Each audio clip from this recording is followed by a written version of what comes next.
We'll guide you through how to get an invoice from Amazon. If you find this useful, then please consider subscribing and liking the video. Here we are on Amazon. So for whatever reason you want to go and get and save invoices from there, perhaps somebody you bought something for wants this, or you just want to go and have a reference for it, or perhaps your accountant wants it. There can be many reasons why, but we're going to guide you through this. So then what you can do is go and have it saved onto your device.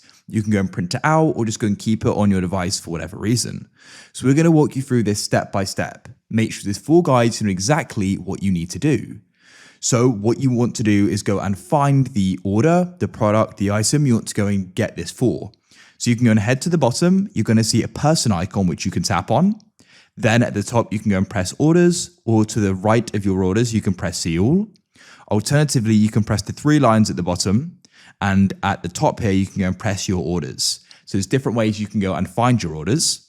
Now you need to go and find the order you want to go and get the invoice for, the product item. Of course, it may be for an older one, so you can go and scroll back here. We can go and see the purchase history for the past 3 months. So in this case, I want to go and get it for this power adapter just here. So I'm going to go and tap that there. Go and wait. So here it is.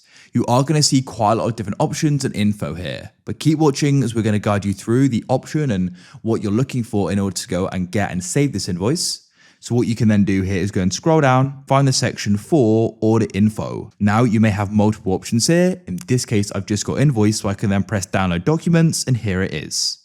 So what you can then do is go and pinch on it to zoom it in. What you want to do is take a screenshot. On an iPhone, that's the volume increase and the side button. Then what you want to do is go and crop this, get it as perfect as you can. Then you can go and press the share button at the top. And what you can do is you can go and press print. Then you could go and print it out right now, or you can press the save button in the top right, and you can go and save it to your files as a PDF, as you can see.